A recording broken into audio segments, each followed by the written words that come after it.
Olá! Hoje no programa Código de Honra, o ilustre professor Ives Gandra da Silva Martins, ex-presidente do Instituto dos Advogados de São Paulo, professor emérito da Universidade Mackenzie e da Universidade Superior de Guerra, congrega hoje mais de 31 títulos entre Brasil e exterior e super conhecido por nós, nosso querido jurista no Instituto dos Advogados de São Paulo. Como vai, professor?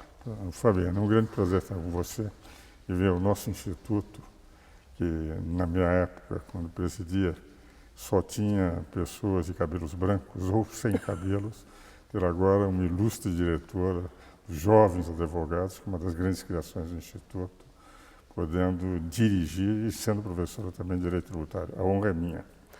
É um prazer enorme estar aqui diante do senhor, principalmente para falar sobre o tema que vamos falar hoje, que é a entrevista que o senhor deu, um artigo que o senhor escreveu para a Folha de São Paulo na semana passada, que fala dos golpistas, né? Quem são de fato os golpistas? O que o senhor me fala desse artigo? Na verdade, foi um artigo que também escrevi, um artigo semelhante para o Globo, com um outro título, entende? O PT é incompatível com a democracia. E, na verdade, o que nós tivemos nesses 13 anos, Fabiana, foi um assalto às contas públicas. O Brasil foi saqueado, bilhões e bilhões de reais, por elementos do governo, pessoas de confiança do governo.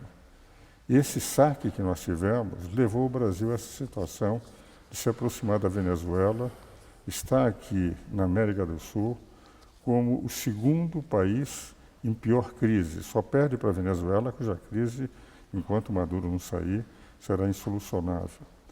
Ora, o que diz a presidente? Como ela não pode dizer, o meu governo não foi corrupto, como ela não pode dizer que a maior corrupção da história do mundo foi do governo dela, como ela não pode dizer que o Delcídio, que era o líder dela, e ela diz que é mentiroso, mas ele não podia fazer como se ela não fosse presidente. Se ela deixou, ela era uma profunda incompetente, que deixou todo mundo roubar e não sabia de nada, ou ela é conivente, não havia alternativa. E ela tem que provar, não sabia porque não tomei cuidado, que não examinei, não soube quem é que indiquei, etc. Ela não pode dizer isso, porque as indicações, se as indicações forem indiretas, e daí? Se ela é presidente, tem que saber todas as indicações.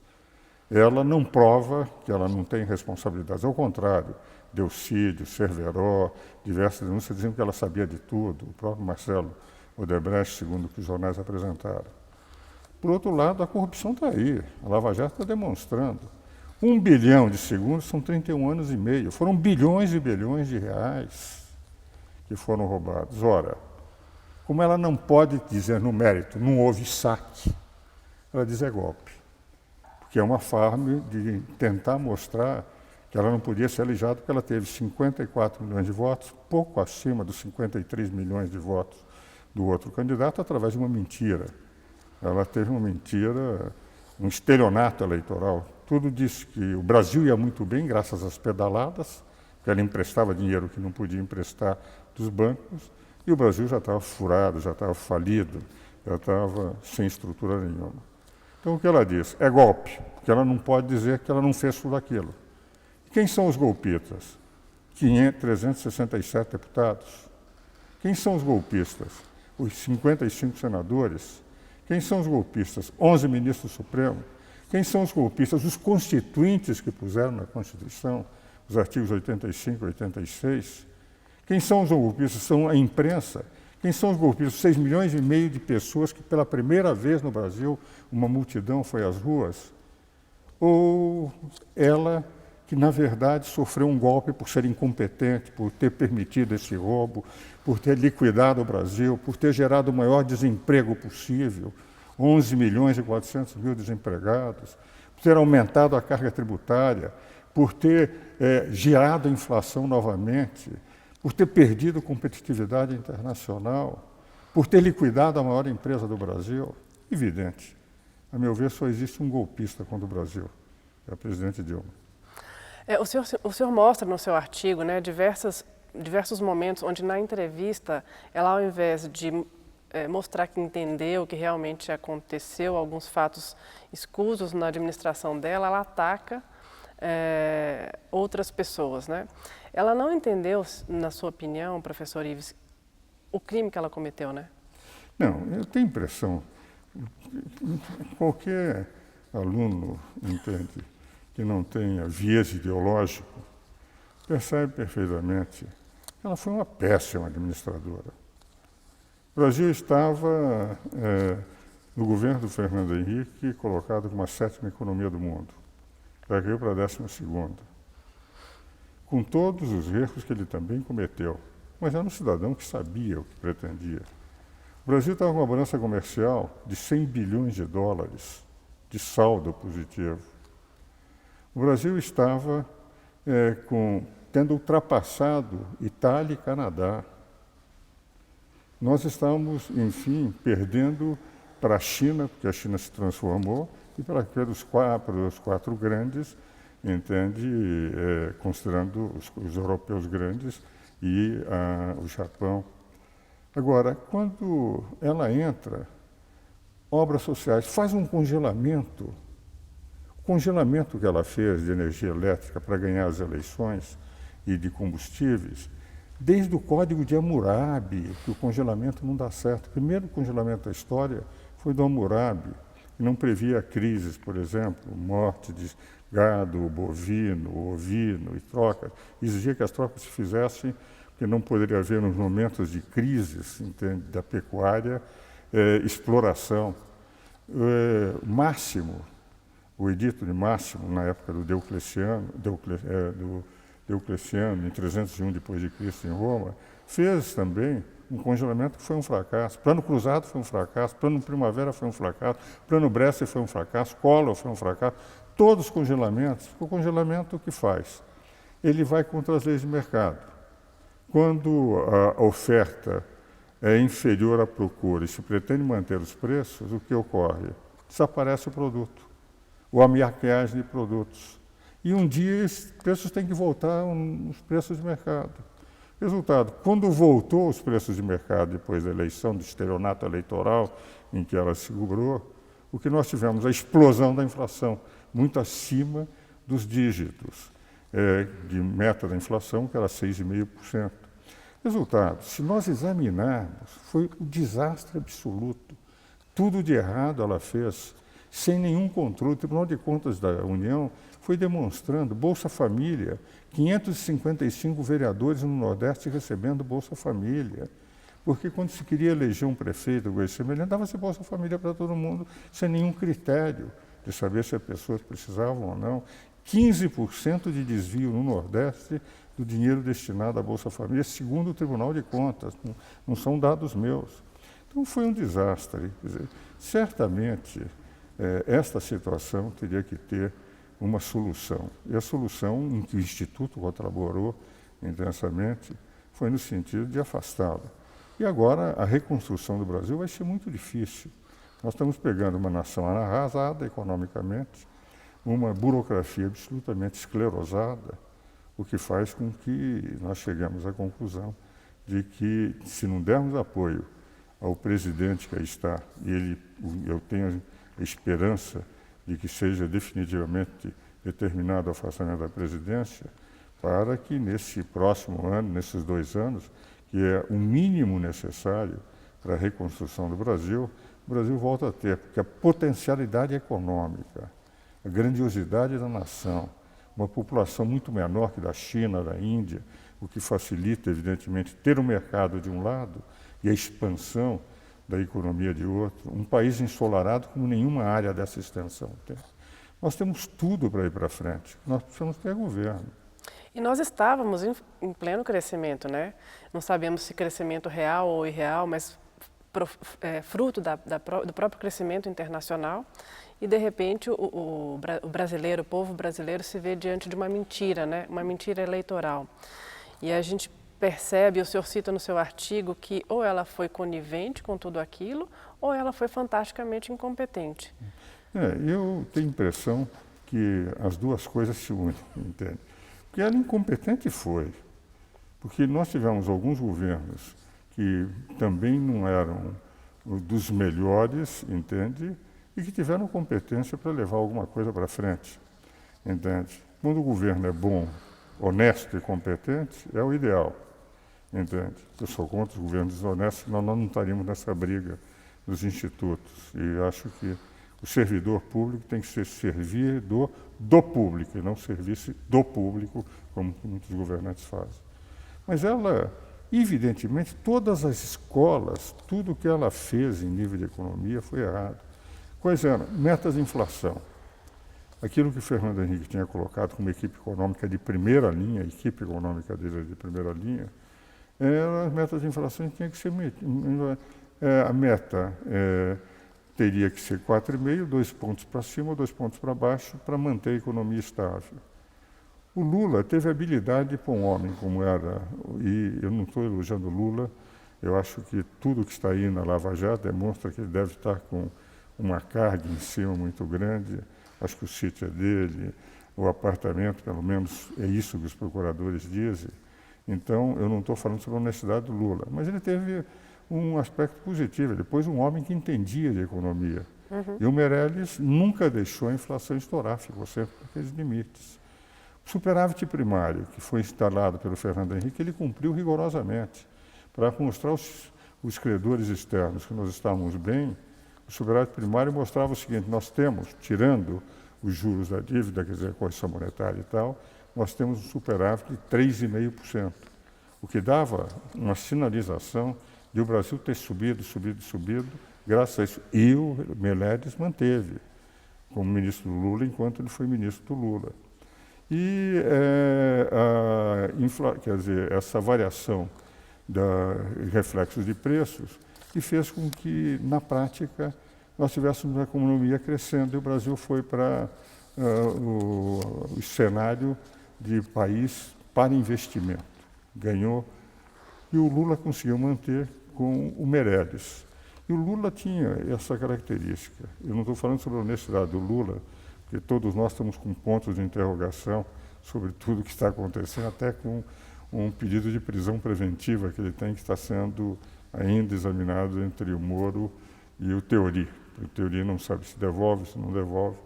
Mas, do ponto de vista de habilidade, o Meirelles me disse uma vez, ele nunca interferiu na direção econômica, porque de economia quem entendia era o Meirelles. Agora, a Dilma pensou que ela fosse economista. Ela não teve ministro de economia. Então, ela foi realmente incompetente, porque tudo que ela fez era contra as regras econômicas, o congelamento, principalmente, que liquidou o Brasil. Agora, do ponto de vista de honestidade, quem é presidente de uma companhia estatal, como a Petrobras, presidente do Conselho de Administração, aprova um dos piores negócios da história do mundo, que é a compra do Pasadena, dá um prejuízo de 800 bilhões de reais, milhões de reais, 800 milhões de reais. Compra por 700 e poucos milhões de dólares aquelas ações. Com laudo, uma diretora da Petrobras dizendo que havia suspeitas de que algo errado estava acontecendo na Petrobras, e a Graça Foster, que ela manteve até o segundo mandato, não quis apurar aquilo que essa funcionária de alto escalão estava apresentando. Recebe um relatório e não estuda. E depois vem a dizer que, se tivesse sabido, ela não teria feito a operação. Olha, eu vou fazer uma operação. Fabiana, você é advogada. O cliente seu, quando pede para você ver uma escritura de uma casa, comprar uma casa, você vê todos os pontos daquilo. Imagine uma operação em que ia se gastar 700 e poucos milhões de dólares para a compra daquela parcela de ações e que deu um prejuízo de 800 milhões, e ela não pediu uma auditoria externa, não pediu laudos, se confiou. Diz o Cerveró e o Delcídio que ela sabia de tudo, que ela não é inocente disso, e os dois depoimentos batem. Mas é incompetente ou conivente. E o assalto que continuou, não é?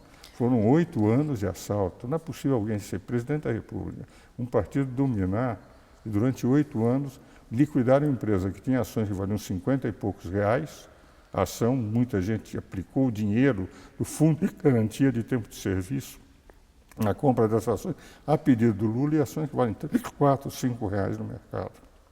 Então, no caso dela, eu tenho sérias dúvidas Ou ela foi inconivente, ou foi incompetente, eu tenho certeza que ela foi. A única dúvida é saber se ela foi conivente. É verdade. E ela alega também, né, professor Ives, que tudo isso que está acontecendo ao redor dela, ao redor do PT, é uma tentativa de tirar o foco da Lava Jato. O que o senhor pensa a respeito disso? Bem, eu tenho a impressão que Michel Temer, que é professor de Direito Constitucional, entende de lei e sabe falar, que é outra coisa importante, não é? Que é importante, o professor tem que ser claro, o presidente tem que... E não aquelas frases que a gente precisa de intérprete, entende? Parece a história essa de Queiroz, do Pacheco, aquele cidadão que falava por gesto, que ninguém entendia as palavras, mas achavam que era um gênio. Tem impressão, na correspondência de Fradique Mendes, vale a pena ler esse livro, A História do Pacheco. Mas, na prática, ela o que fez em nível de examinar esse aspecto da incompetência, de não ter justificativa, é de que, na prática, Fabiana, ela, isso nós temos que ter muito claro, ela, na verdade, não soube nomear ministros.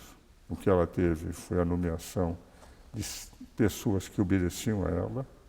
Tinha um palavreado com eles que parece também não era da linguagem mais pura, se ouve mais em bares, para não dizer que se ouve em bordéis, etc., a linguagem que ela usava, de palavrões de tudo quanto era lado, e fez com que o povo fosse sendo enganado mais pela propaganda externa.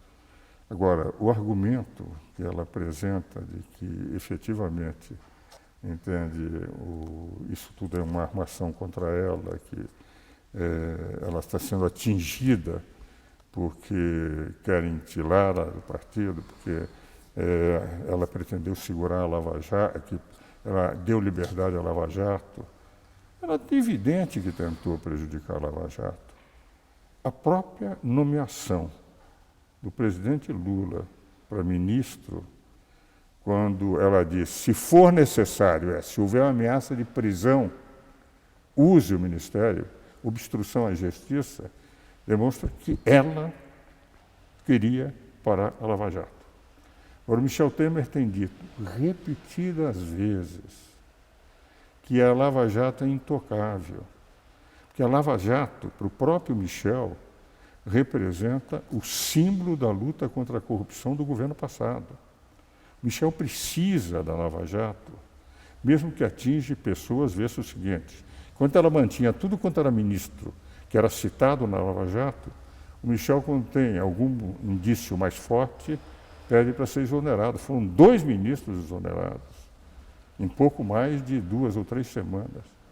Então, ele vai privilegiar a Lava Jato uma forma de mostrar que o governo está inteiramente dedicado a combater a corrupção. E, ao contrário, ela procurou de todas as formas, inclusive com a nomeação do Lula, tentar obstruir a justiça da Lava Jato. Mas, como a Polícia Federal, o Ministério Público são autônomos, são instituições de Estado e não de governo, vê-se a situação em que ela chegou. Professor Ives, o que o Brasil vive hoje, mais do que tudo, é uma crise política, né? Uma crise de falta de confiança em seus governantes, deputados, senadores, e o tempo todo a gente acompanha isso na televisão. Agora, qual a sua opinião sobre o papel do Poder Judiciário em tudo isso? Veja o seguinte, eu me sinto muito à vontade de falar do Judiciário, porque eu tenho uma grande amizade com os 11 ministros do Supremo, tenho uma grande admiração por eles, todos eles, sem exceção. E tenho livros escritos com muitos deles. Sou membro de academias com muitos deles, da Academia Brasileira de Letras Jurídicas, na Academia Paulista de Letras Jurídicas, inclusive Michel Temer também é membro da Academia Internacional de Direito e Economia, na Academia Brasileira de Direito Constitucional.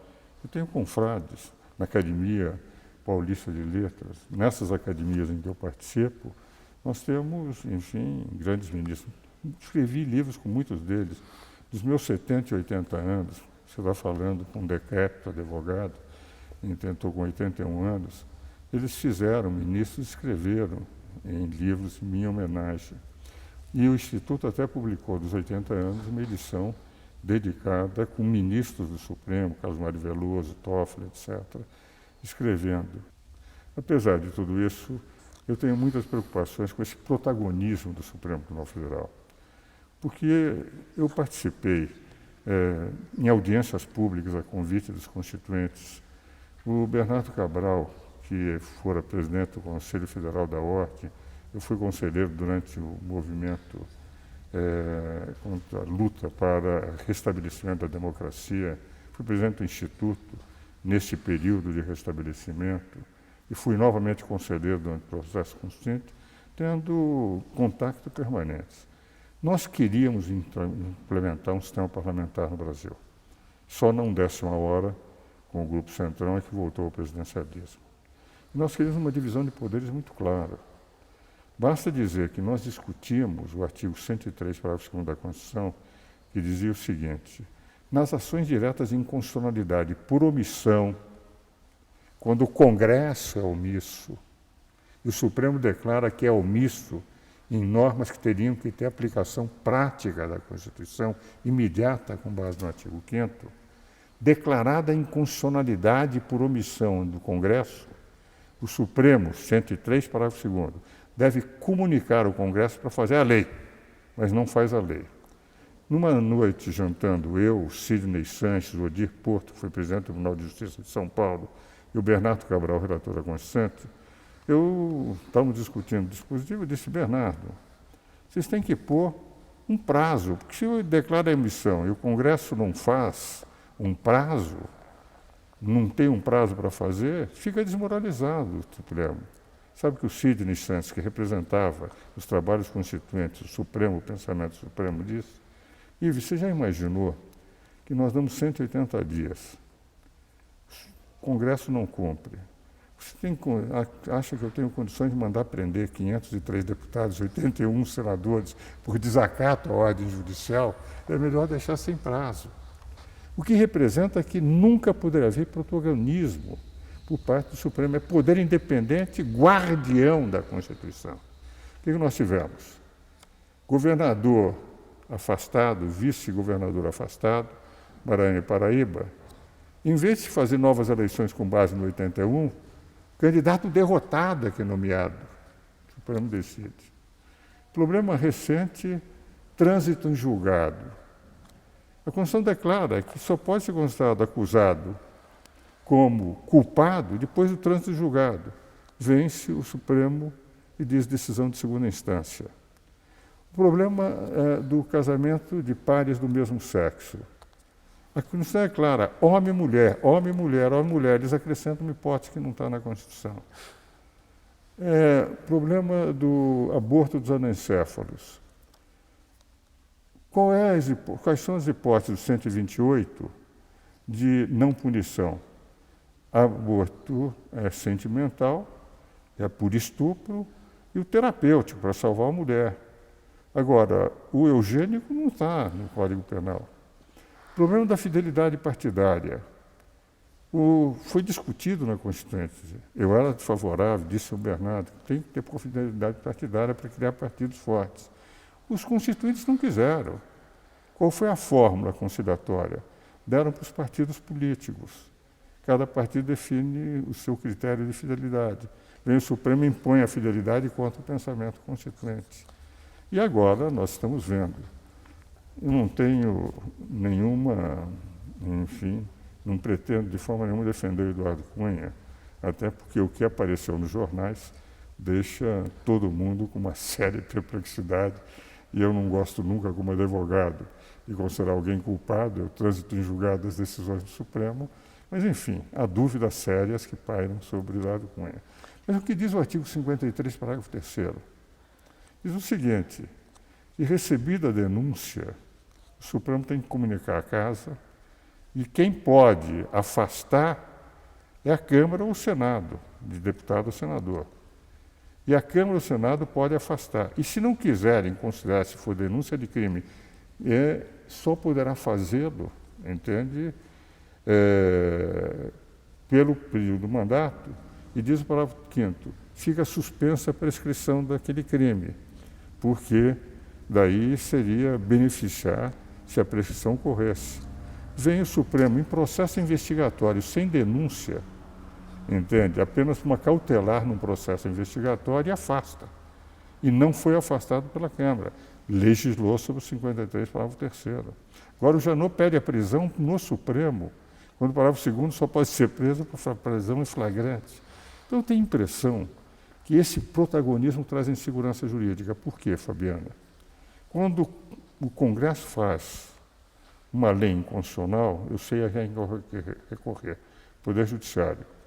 Mas quando a inconstitucionalidade vem do Supremo, e todos os juristas detectam, mas é o Supremo que faz a inconstitucionalidade, que se transformou em legislador positivo, a insegurança jurídica é máxima, porque eu não tenho a quem recorrer, que são a última palavra. Por isso, apesar de toda a admiração que eu fiz questão de dizer, e realmente considero excelentes, mesmo aqueles que foram muito atacados, por exemplo, Toffoli foi muito atacado. O Toffoli é um profundo conhecedor de direito político, direito constitucional, e tem as mesmas ideias parlamentaristas que eu tenho. Fui presidente de um partido parlamentarismo único do Brasil, em 1962, 64. O Toffoli é um grande ministro e tem crescido de uma forma extraordinária. Não tem titulação acadêmica, mas tem o que é mais importante, entende? Um bom senso jurídico, uma capacidade de estudo extraordinária. Então são 11 grandes ministros. Nada obstante isso, acho que nesse particular de protagonismo eles têm errado. Nosso programa já está se encerrando, professor Ives, mas eu gostaria de saber quais são as perspectivas de mudança que mais são importantes para que o Brasil volte a crescer, na sua opinião. Nós precisamos de uma reforma tributária evidente, precisamos de uma reforma política evidente. Tenho defendido o parlamentarismo e o Instituto também. Nós estamos para lançar um livro agora sobre parlamentarismo com 22 grandes juristas, inclusive o José Horácio, escrevendo. É necessária uma reforma previdenciária, sem ela não podemos fazer. Vai ser necessária uma reforma do Poder Judiciário, acho fundamental, e teremos necessidade de uma reforma trabalhista. Porque na prática, sem essas 5 reformas, o Brasil vai continuar tendo dificuldade de crescer. Encerramos agora o nosso programa Código de Honra, com a ilustre presença do professor Ives Granda da Silva Martins, a qual agradeço muito a sua presença aqui conosco hoje, e gostaria que, se o senhor tiver mais alguma consideração a fazer. Quem agradece sou eu, Fabiano, estar aqui com você, e como o presidente do Colégio dos Presidentes do Instituto de Advogados de São Paulo. E tendo os meus 81 anos, na época, como eu disse, todos nós éramos de idade, eu fico extremamente feliz de ver jurista como você, advogada como você, professora de direito tributário e jovens advogados pegando o bastão dessa casa que nasceu em 1874 e que sempre teve essa tradição de representar o bom direito do Brasil. Então, o grande honra, o grande privilégio, o grande prazer de ser entrevistado por você foi meu. Muito obrigada, doutor Ives. O programa Código de Honra termina por aqui. Até a próxima semana.